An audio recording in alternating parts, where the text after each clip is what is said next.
thanks to the organizers. It's been a really nice week. Very broad topics. It's interesting how we went from NV centers to plasmons and chemistry and biology. And now we are back to two blobs. So now, again, the idea of this talk is that we are coupling two quantum systems. And well, we want to couple them to implement maybe some nice quantum technologies, to include them in a quantum network architecture as per the first talk on this conference. But for us, these two blobs are not like general things. They are magnons, which were already introduced yesterday on the last two talks, and optical photons. So why we want to talk about magnons? Well, from a science perspective, they are like quite interesting excitations, right? So they are a spin flip that is shared among a macroscopic number of spins that compose your magnetic material. Also, they have like quite tunable characteristics. So you can change their frequency by applying a magnetic field. So with theoreticians, we like to think that this is very easy to do. Well, I think there are only two theoreticians here, so that says everything. But another reason why magnons are really interesting is that they are like very extrovert. They talk to a lot of different degrees of freedom. Here are the main ones. So magnons on ferromagnets, they can couple to cavity microwaves, from cavity very efficiently. So they are basically resonant with them. It's a very strong coupling. They can couple to vibrations of the very magnetic material that holds them, both of resonance and on resonance via what is called a magneto-striction effect. They can also couple to optics via magneto-optical effects, which I will explain in this talk. So just to give like some names to the philosophy of these would be, again, referring to Mete talks on Monday, is pick your fight and just use magnons to add content to the nodes of your network. So just to give some overview of these hybrid magnonic systems,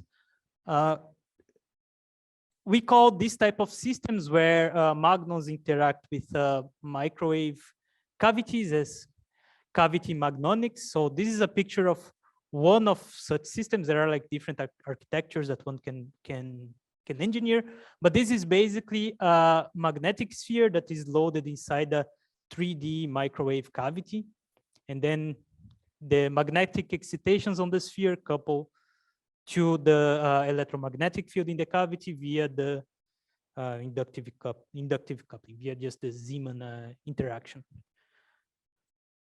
If we consider also the vibrations of this material, we have what is called a cavity magno-mechanical system.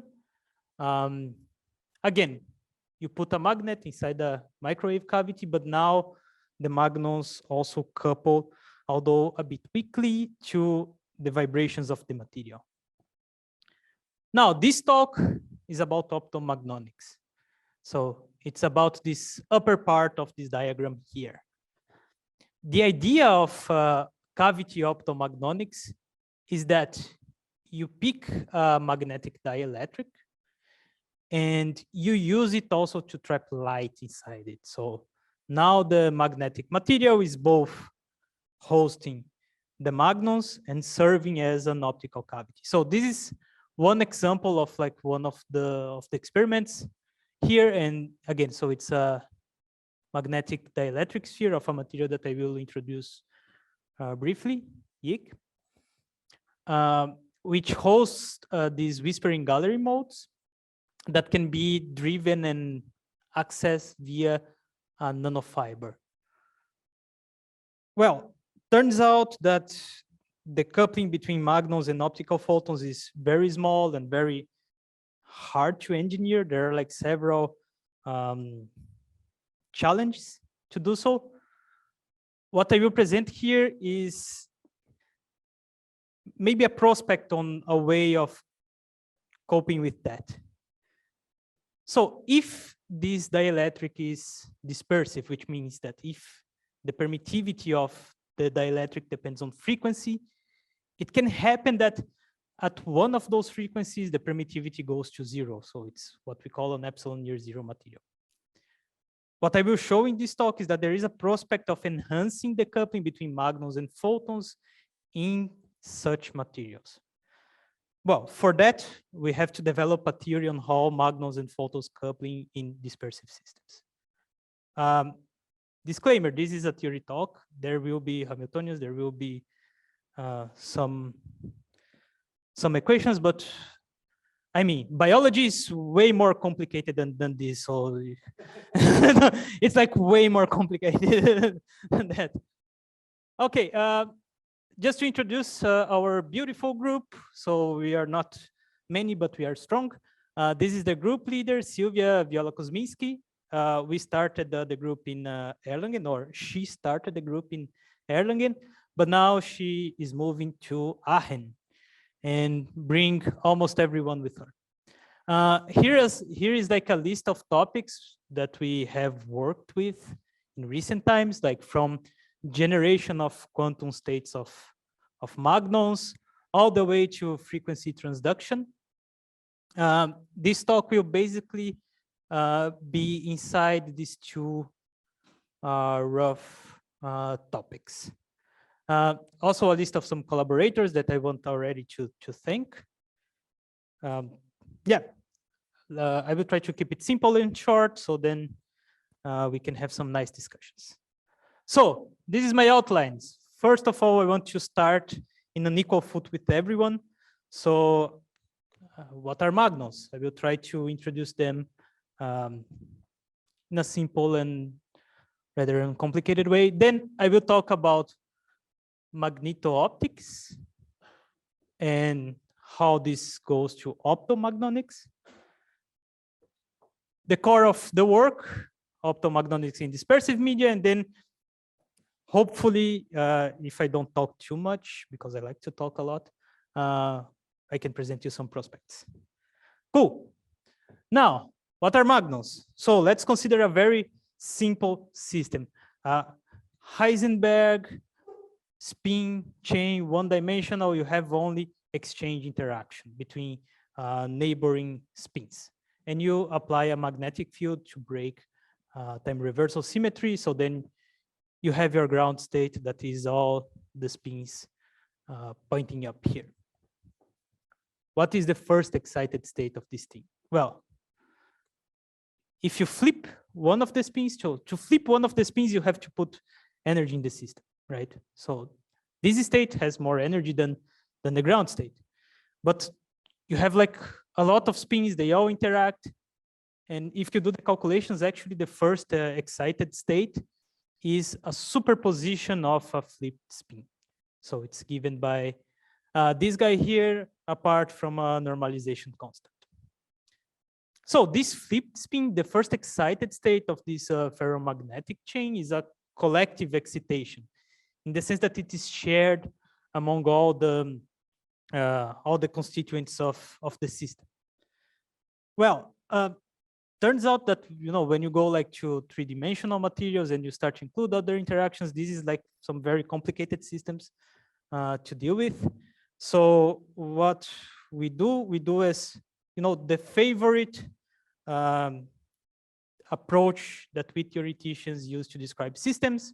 We just write this thing as, you know, in terms of a bunch of harmonic oscillators. And this is done for these ferromagnetic chains via the so-called Holstein-Primakov transformation. So you basically map spin operators into some bosonic operators. Yep. Now, this transformation here is actually exact. So there is no approximation here. But if the number of these excitations here is way smaller than the total number of spins in your system, you can kind of just pick the first linear order in them, and what you end up is exactly a Hamiltonian of a bunch of harmonic oscillators. Now, a magnon is exactly an excitation of one of these harmonic oscillators. So if you take a look of one of the modes with like a finite wave vector here, you have like the semi-classical picture of a spin wave. Toeno talked about that way better than I will ever be able yesterday. But you can kind of see here what a spin wave means. So kind of the phase of the oscillations of your spins form a wave. For a 3D magnet, this is the sort of dispersion that you get. Gamma here depends on what exactly is the lattice configuration. On this talk, we will focus on a special mode. It's the mode that has zero wave vector. And what happens in this mode is that all your spins process in phase collectively as just one thing. This is called the Kittel mode. So let's just go now hand wavy from micro to macro. Magnetic moment per volume is magnetization. And if you look from the perspective of the magnetization, spin excitations are actually oscillations of the magnetization. And the 0K mode, so this mode where everyone processes in phase, is the Kittel mode. So it's like as your magnetization just process homogeneously. Now, and this is often what one sees in a ferromagnetic resonance experiment, when you just drive your magnet with a microwave, and you see that at some point it absorbs a lot of energy. It's because you hit this oscillation here. Now, the typical frequency is gigahertz, so it's on the microwave frequency, but it's tunable by an external magnetic field. So if you see here, yeah, this depends on how strong you push your system, so to say. Okay, the dynamics of the magnetization, I just want to introduce briefly, is given by this Landau-Lifshitz equation. So it's like a torque equation. It depends on the fields that you submit your magnetization to. But as everything in the world, there is dissipation. And for the magnetization, this is included in an additional term that is put here that is called the Gilbert damping. Now, even this equation here, they are highly nonlinear. These effective magnetic fields, usually they depend on the magnetization. If you have, for example, anisotropy or even the exchange interaction, and here even more. The way to describe magnons here in terms of the magnetization is to linearize this equation. So we look for some very small oscillations around some static value of the magnetization. And as I did for the spin, you can also do a sort of Holstein-Primakov transformation for the magnetization. I won't show here, but it's simple as that. Good. So yeah.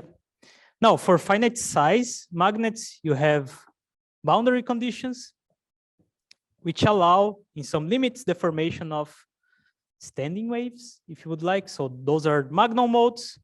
Here are some for a sphere. So those are called like magnetostatic modes or Walker modes, if you want to give it a name. Again, the Kittel mode, which is this one here, it is homogeneous. So magnetization process homogeneously along the sample. Those other modes, they are not homogeneous. They have like a lot of interesting things going on, which we won't talk about. Well, I was showing like pictures of some dark spheres. Well, this is like one of the workhorses on magnonics. It's a material called yttrium iron garnet, or YIG for short. And this is actually a ferrimagnet, which means that you have two sublattices with opposite magnetic moments, but they kind of don't compensate each other. You have like one magnetic moment bigger than the other one. This is a very complicated material. So each unit cell has 160 ions. That's a lot.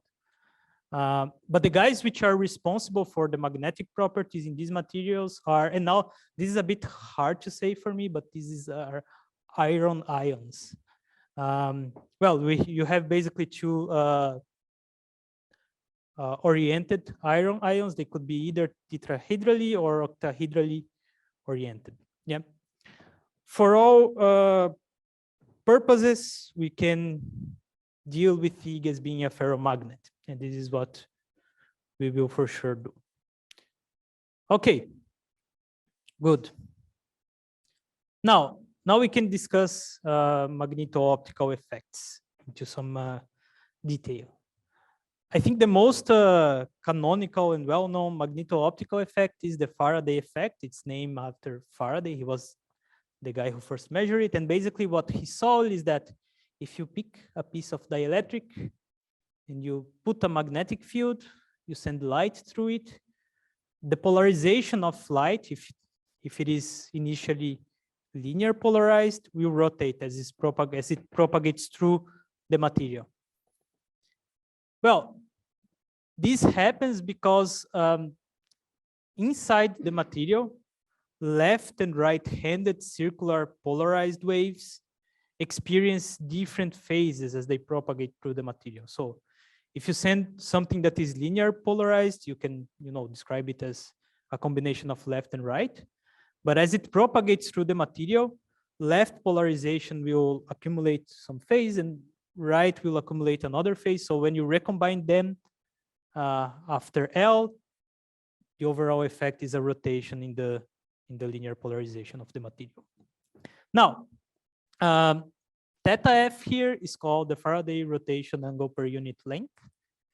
It's a material characteristic. This effect is also called circular magnetic birefringence. The way that we describe this from a phenomenological perspective is that we say that inside the material, the displacement field is, of course, the sum of the electric field plus some polarization. And now the polarization to first order in the electric field has a permittivity tensor that depends on the magnetization, on this static magnetization of the material. And this tensor here has this form. So it has these off-diagonal terms that depend on the magnetization. Now, for a paramagnet, these guys here would depend on the strength of your applied magnetic field.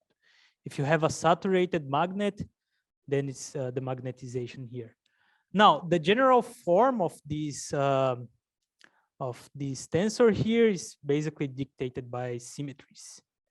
And this is a first order in the magnetization.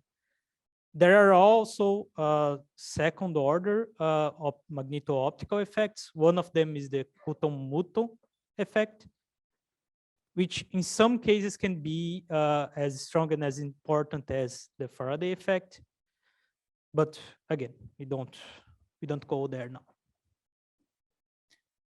Cool. Well, now what happens here is that the birefringence here, when you take a look to the energy density of the light that is propagating inside such magnetic dielectrics, gains or has an additional term that comes from these off-diagonal components. And this is what this energy density looks like. So you have the magnetization here. Now I put a dependence on the position, but it can be uniform as well, with a scalar product with this guy here. Now, this looks like very suspicious as an M scalar sum effective field. Now, this is one example of back action. So 2 days ago, Anya was talking about optomechanical systems, and she explained, okay, light imprints a pressure radiation force on the mirror. As the mirror oscillates, it changes the frequency of the optomechanical cavity. Here, the idea is that the magnetization changes the polarization of the light, but as the light propagates through the magnetic material, it generates an effective magnetic field that can drive the dynamics of the magnetization. So that's roughly the concept of optomagnonics. And if you go and you quantize this energy, this total energy here, so this is not energy density, this is total energy. Let's say you just do your textbook quantization of electric field, you use the Holstein-Primakov transformation to describe the quanta of the magnetic oscillations. You get this type of Hamiltonian that has two photon operators and one magnon operator. So what you are doing here, you are either annihilating a magnon and a photon and creating another photon, or you are converting a photon into another photon and a magnon. Okay, cool. But there is some important details.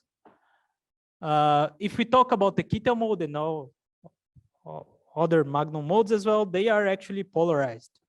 So the Kittel mode is right-handed polarized. So it's not any photon that you can annihilate to create another photon. So you don't have to fulfill only energy conservation, so to say. You also have to fulfill polarization conservation. So this is one example. So your magnon is sigma plus polarized. Well, you can annihilate something that has no polarization and create a photon that is sigma plus polarized. One example where this would work, if you think about just a slab of a magnetic dielectric in what is called the void configuration. So imagine that you have plane waves propagating on it. They have wave vectors that are perpendicular to the saturation magnetization. You can show that just because of the saturation magnetization, these plane waves, they have to be polarized. So they can be either bipolarized, polarized along the z direction, this is what I'm calling here, or circularly polarized. And this kind of allows a scattering between these two plane wave modes and the magnon mode. And here, of course, it's important to always keep in mind that we will work in the limit where the deviations from the saturation magnetization are very small. Good. So now it comes the concept of an optomagnonic cavity. So the idea is that you trap everything inside of a magnetic material. So then you actually couple your magnetic excitations to some cavity modes. And I think those are the first two prospect applications of such type of systems. Theory applications. One is from us. It's basically, if you take a look on this Hamiltonian here, depending on which mode you drive, you can generate some entangled magnon-photon state. And then if you do a projective measurement, you collapse the state of the magnon to a Fock state. So this was a protocol that was proposed now a while ago. We basically studied what would be the requirements in terms of these coupling constants and the characteristics of the cavity for that to work, or how bad it would perform if not.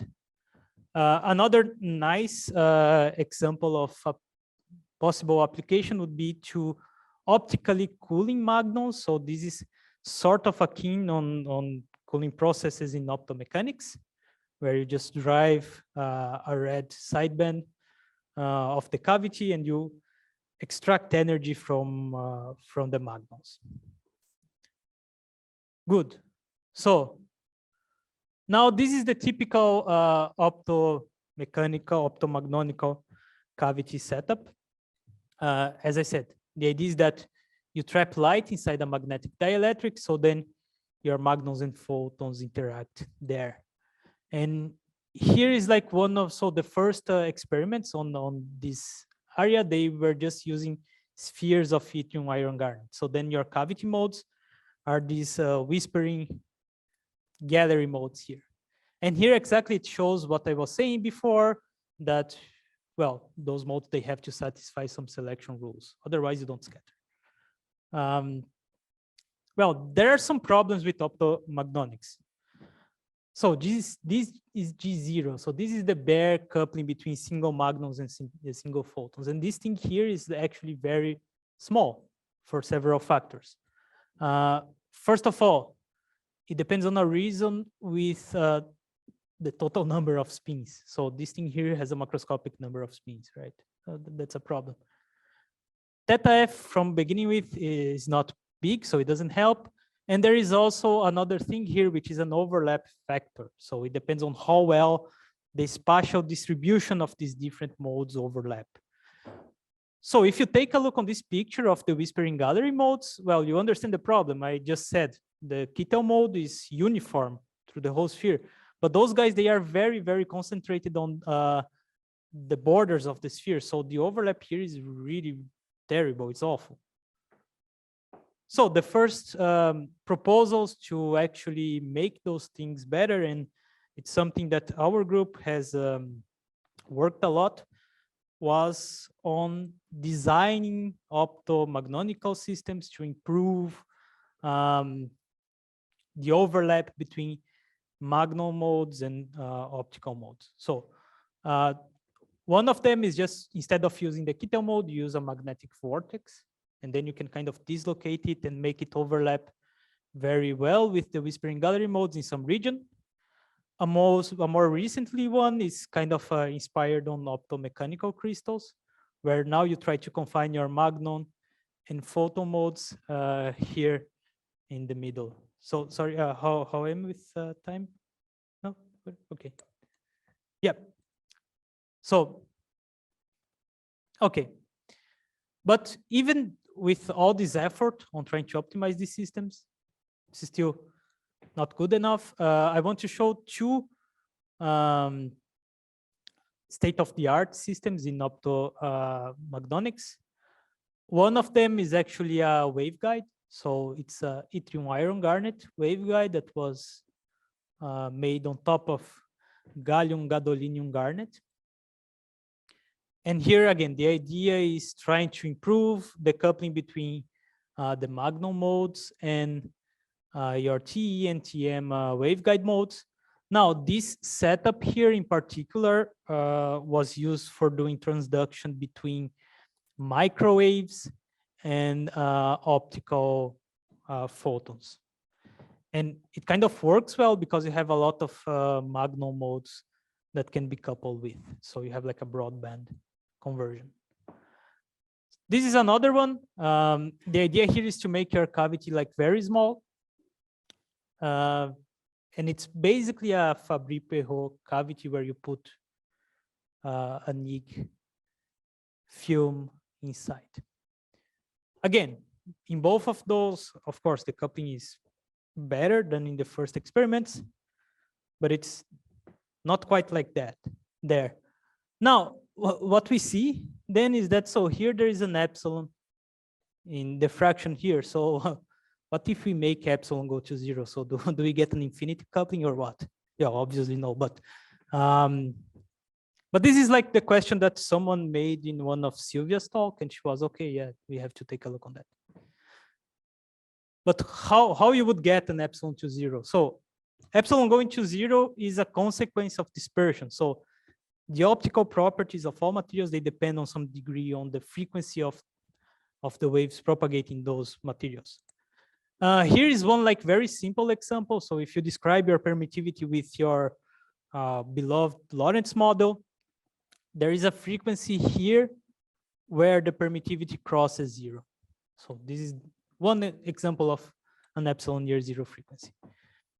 Media in which this can be achieved are often referred as E and Z media, and I will refer to them as such from now on. And although here it's for like a bulk, it's a bulk property, so you have your material, this is just how it behaves. You can also engineer this behavior. So for example, in a waveguide, you can achieve an effective epsilon-zero behavior by looking to modes that are very close to the cutoff frequency of the wave. You can also stack things together with like different permittivities. So then if they are thin enough, you can use something that is called homogeneous medium approach. You homogenize this thing, and what you get is that, okay, the whole structure behaves as if it has a zero permittivity. Again, this is also an intrinsic property of material. So there is a frequency where your material goes from a metallic to a dielectric behavior. And this is where you get epsilon-zero. And actually, there are a lot of interesting phenomena that happens in such materials. Here, I want to highlight two of those. So there is like a stretching on the wavelength of the electromagnetic waves propagating on them. And this kind of allows tunneling through distorted channels, which is very interesting. Also, what is maybe even more interesting is that since now you are making your epsilon to zero, you are also making your refractive index going to zero. And basically all the secondary responses that your material have, they get enhanced, they can get enhanced. So here it basically shows the nonlinear refractive index in this type of system. So this is ITO, this is glass. ITO is iron tin oxide, is a material used a lot in these ENZ structures. And it basically shows that this nonlinear refractive index gets like super enhanced at the ENZ frequency. Well, okay, so the idea has some ground, right? So maybe magneto-optical effects are enhanced in ENZ materials. And well, yeah, that's the case. So we were not the first to think about that. And in particular, so there are like some examples in the literature. I want to show like briefly two of those. One of them is if you have like a slab of a magneto-optical dielectric here. So it's by nature non-reciprocal because you have the magnetization.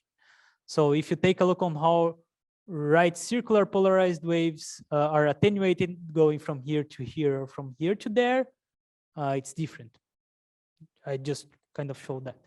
Now, if you pick ENZ magneto-optical slab with the same thickness, you can show that this non-reciprocal behavior is actually enhanced. And this is what this plot shows here. So this shows the transmittance as a function of thickness. And then basically, as you increase the thickness, here you have like the well-known like resonances. But here, yeah, you just kill the thing. Now, another interesting thing, so if you make a waveguide with this type of systems and you approach like the ENZ mode, you can see that the radiation emitted by a dipole gets distorted as it propagates through the thing. There is another interesting effect that is called the transverse magneto-optical Kerr effect. Is what you get when light is reflected from a magneto-optical material. And this was also shown to get enhanced if the slab has zero permittivity. So, well, the idea is nice. Now, what we managed to do or to show is that, in fact, all these enhancements of magneto-optical effects in ENZ media do imply an enhancement in the optomagnonic coupling. Well, for that, what we have to do is we have to include dispersion in the derivation of the optomagnonic coupling, which was not done. Well, how did we do that? I will try to explain briefly. The starting point is the energy density of an electromagnetic wave propagating in the dispersive media. There are some assumptions. So low dissipation, you average over a period of your electromagnetic wave, and you use something that is called the rotating wave approximation. So then you get rid of some terms. This should be fine if the coupling is not strong enough. Now, the energy density is given by this big formula here, which has the derivative of the permittivity as a function of frequency. Now, this here is nothing new. In Landau's book, you can see the derivation of it. Yes, 5 minutes. Okay, perfect. Now, the permittivity tensor has this general form. So this epsilon and f of omega, they depend on the specific dispersion model. We consider small magnetic oscillations.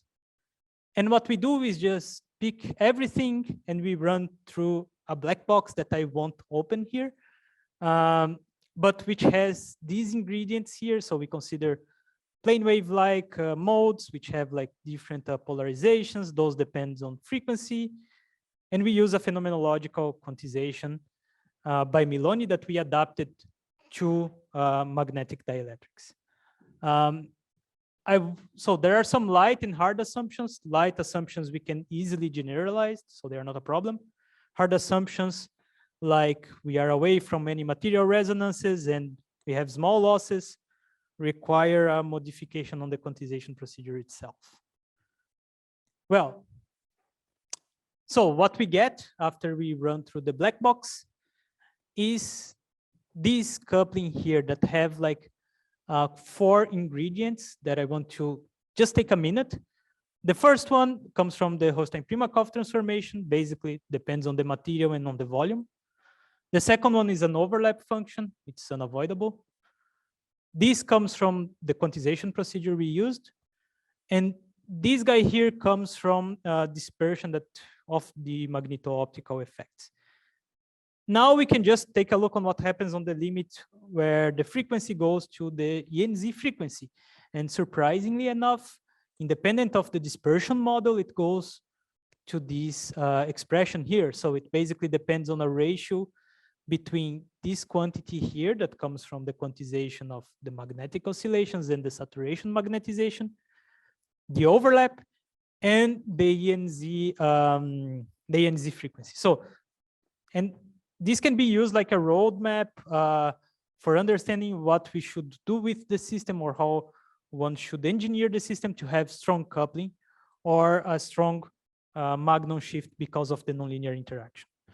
Now, I will just go quickly and round up. So if we put a Lorentz model for the dispersion as here, what we get close to the ENZ frequency is an enhancement in the coupling, as I already said before. So those 2 guys are parameters of the dispersion model.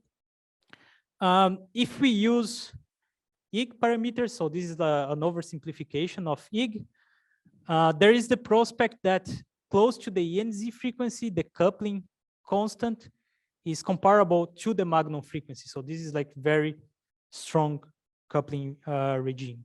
Now, if you want to see those effects, you can look to the cavity spectrum. What you would see are like different peaks. I can explain this more to anyone that is interested, and also a shift as you approach the ENZ frequency. This shift is just proportional to the coupling square over the magnon frequency. And then, of course, you need low dissipation for that to work. This is a problem for design. I will skip this part. Well, as prospect, all the calculations done here, they are quite general. What we think it would work well is in a sort of a plasmonic system where you use like a strong confinement of the electric field in a very small volume, and you get an effective ENZ behavior from the stack. So this is on the oven and doing right now. With that, I would like just to present a short summary. Thank to my 2 collaborators. Silvia is now in Aachen. Inigo is from Spain.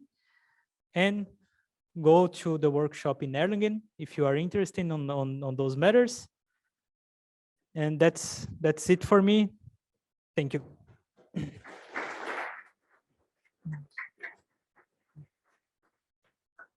Thank you, Victor, for a very nice talk. We have time for questions. Thank you. It was a really nice talk. You said you could explain the additional lips, the sidebands, or could you say something more to that? Yeah, of course. So that Hamiltonian, it has a nonlinear energy spectrum, right?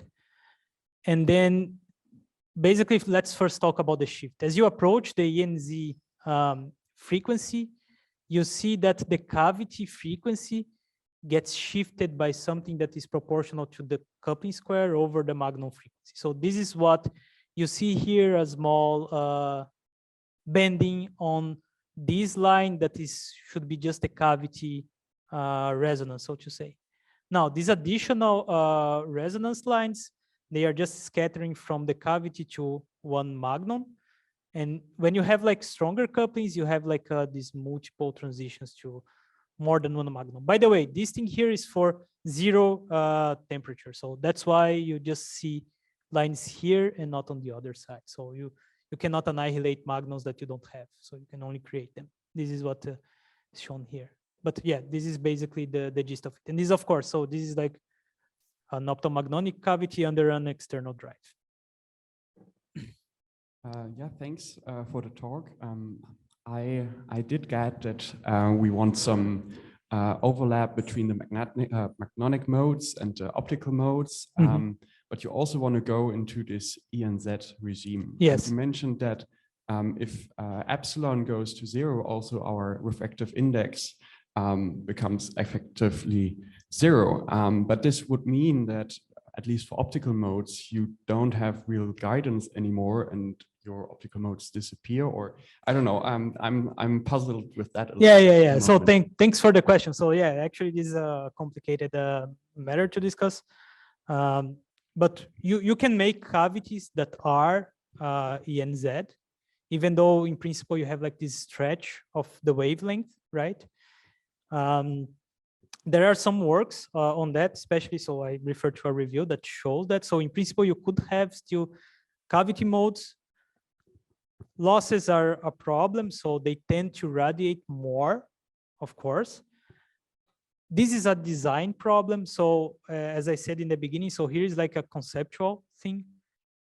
Designing those systems is a whole new world, so to say. But as I said, so I think one really nice prospect is like dealing with plasmons interacting with magnons.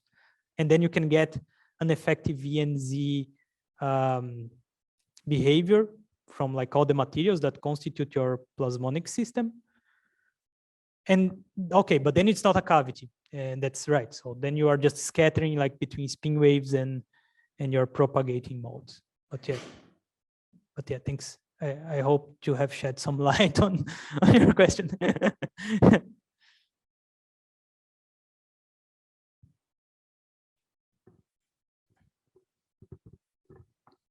Hi, thanks for that talk. I had a question also related to the previous one. Yep. So you showed that this coupling depends on 1 over epsilon, or yes. 1 over square root of epsilon. But and it seems to blow up then when epsilon goes to 0. But I guess in the end it becomes limited by damping. Yes, which that's is also what you neglect in that equation. Is that correct? Or? Yeah. So yeah. Okay. Yeah, this is neglected in that equation. But even if you don't have damping, that equation does not include dispersion. So does not include like the behavior of epsilon with frequency, which actually turns to be very important when you quantize the fields. And what I show here is that when you include dispersion, as you approach 0 epsilon, it doesn't blow up. Actually, it goes to a finite value. But you are right. So the losses it goes to a finite value because of damping, right? No, not necessarily. So damping is not included here. But damping is a problem that has to be included. So it's something that has to be included, and probably will for sure will change a lot stuff. But do you know if epsilon has been measured for YIG, including the damping? Yeah, has been measured. So as I said, so my results here, they are like a spherical colleague.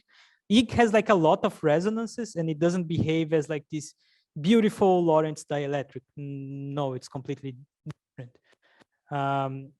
But in fact, so that's why, again, I think the way to go for these systems is like an effective ENZ behavior rather than a bulk ENZ thing. Also because, yeah, damping is not included. So But it does help in also in Yig to tune to that kind Yeah. of resonance. yeah, no, absolutely. So absolutely. Okay, thank you. Yeah, thank you.